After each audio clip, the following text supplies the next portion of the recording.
The restaurant was almost empty when the little boy quietly asked his father, "Dad, why does everyone else have someone sitting with them?" His father looked across the room and forced a smile, even though his eyes were burning with tears.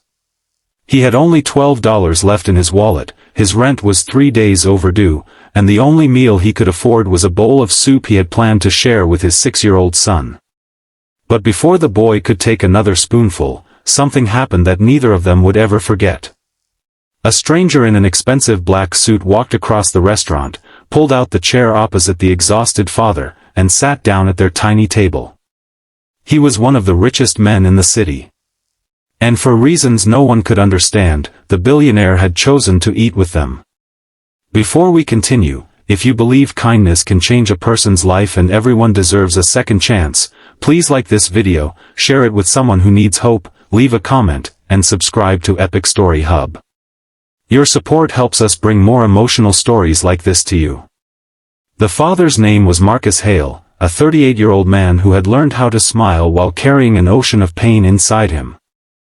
3 years earlier, Marcus had been a successful construction supervisor with a small house, a loving wife, and a son who believed his father could fix anything. Then one ordinary morning had changed everything. His wife, Serena, had died suddenly after a medical emergency, leaving Marcus alone with their 6-year-old son, Noah. There had been no dramatic goodbye, no final warning, and no time to prepare.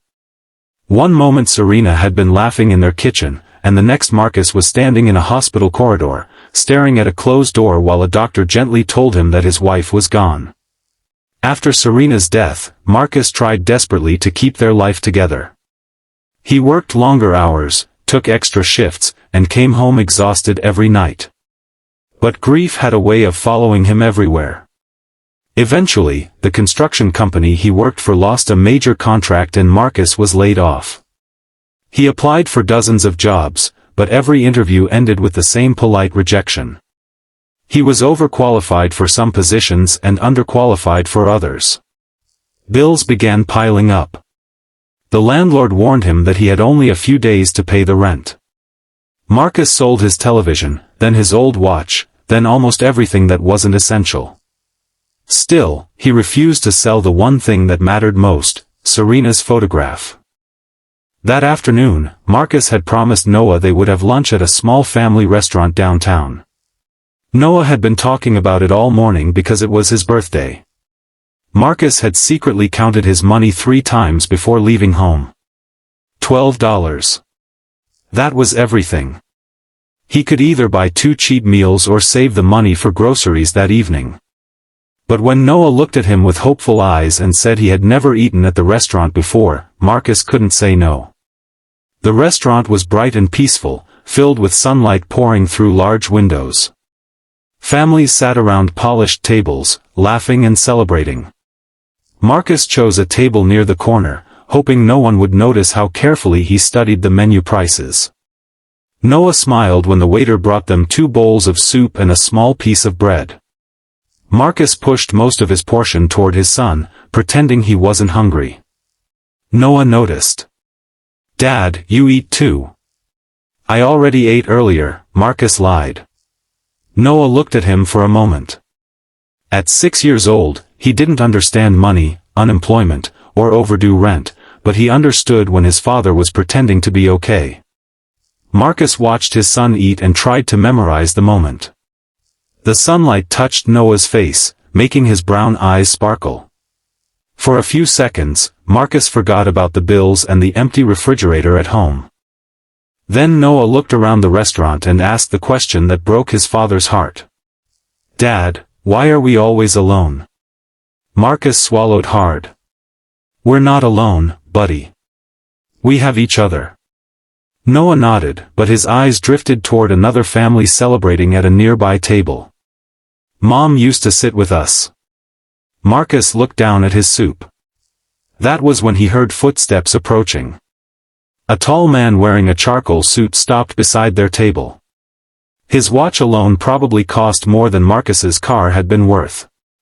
His face was calm, but his eyes carried a strange sadness. Without saying anything, he pulled out the empty chair and sat across from Marcus. Marcus immediately became uncomfortable. "Sir, I think you've got the wrong table." The stranger smiled faintly. "I don't think I do." Noah stared at him curiously. The man introduced himself as Everett Sterling. Marcus didn't recognize the name, but the waiter did. The restaurant manager rushed over moments later, looking nervous and respectful. Everett Sterling was a billionaire businessman whose company owned hotels, technology firms, and several large property developments across the state. Marcus suddenly felt embarrassed. His worn jacket, cheap shoes, and nearly empty wallet seemed painfully obvious. "Mr. Sterling," Marcus said, "if you're looking for privacy, we can move." Everett shook his head. "I'm not looking for privacy." He looked at Noah. "I'm looking for company." Marcus frowned. Everett leaned back and studied the little boy's birthday smile. "My son used to smile like that." The words changed the atmosphere instantly. Marcus realized that Everett wasn't looking at Noah because he was curious. He was looking because he missed someone. Everett's son had died when he was 8. A boating accident had taken his life 7 years earlier. For years, Everett had blamed himself. He had been working overseas when the accident happened. He had built an enormous company afterward, perhaps because money gave him something to control when life had taken away everything he couldn't control. "I saw you giving your food to your son," Everett said quietly. "You thought nobody noticed." Marcus looked away. Everett continued, "My father used to do that for me. He would say he wasn't hungry whenever money was tight. I didn't understand until I became an adult." Marcus didn't know what to say. Everett looked at the nearly empty bowl in front of Marcus. "You're hungry." Marcus smiled awkwardly. "I'm fine." "No," Everett said gently. "You aren't." For a moment, Marcus felt anger rise inside him. He didn't want pity. He didn't want charity. He had spent 3 years fighting to preserve his dignity, and he wasn't about to let a billionaire buy it. "I appreciate the concern," Marcus said, "but we're okay." Everett nodded slowly. "I believe you." Then he did something unexpected. He didn't offer Marcus money. Instead, he ordered another meal for the table and asked the waiter to bring a birthday dessert for Noah. Marcus started to protest, but Everett raised a hand. "This isn't charity," he said. "It's lunch." Noah's face lit up when the dessert arrived. For the first time that day, Marcus laughed. Everett smiled too. They talked for nearly an hour. Everett asked Noah about school, and Noah proudly explained that he wanted to become an astronaut. Marcus talked about construction, and Everett mentioned a large building project that was about to begin on the east side of the city. Then Everett asked a simple question. "If you could have any job tomorrow, what would it be?" Marcus hesitated. "Honestly? I'd go back to construction management." Everett nodded thoughtfully. "Why?" "Because I'm good at it." Everett smiled. "That's the first confident thing you've said since I sat down." Marcus laughed quietly. The lunch ended, and Marcus thanked Everett before preparing to leave. He expected nothing more. But as Everett stood, he handed Marcus a business card. "Call me Monday morning." Marcus looked at the card. "Everett Sterling, Sterling Development Group. We're hiring a project supervisor," Everett said.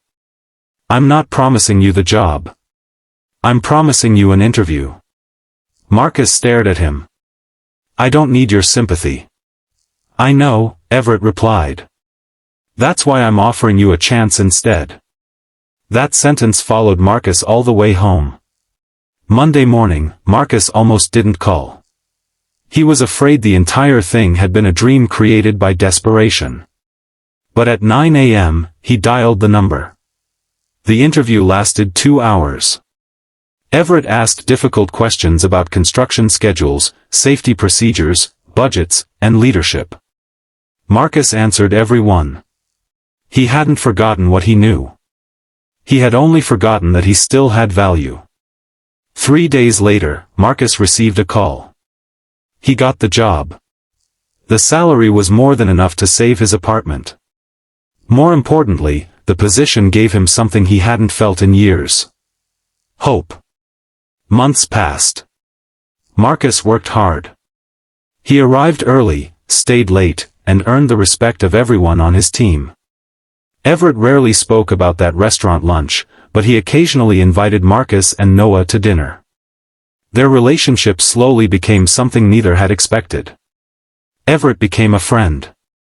Noah became the child Everett had once believed he would never be able to laugh with again.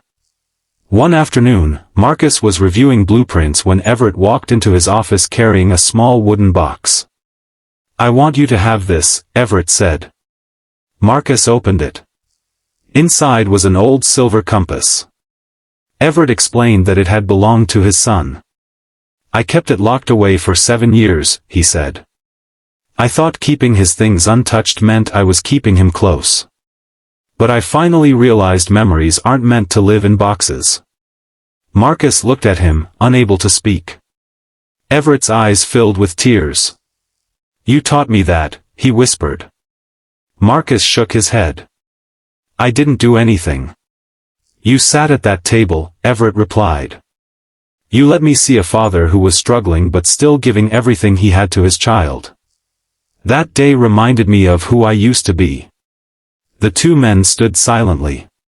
Outside the office window, the afternoon sun poured across the city. Years later, Marcus would still remember that restaurant. Not because a billionaire had sat at his table, but because, on the day Marcus believed his life was falling apart, someone had reminded him that being poor did not make him worthless, being broken did not make him finished, and needing help did not make him weak. Noah grew up believing that the most important lesson his father ever taught him was about kindness. But Marcus knew the truth. That lesson had been taught to both of them by a stranger who simply chose not to walk past a lonely table. Sometimes, life doesn't change with a miracle.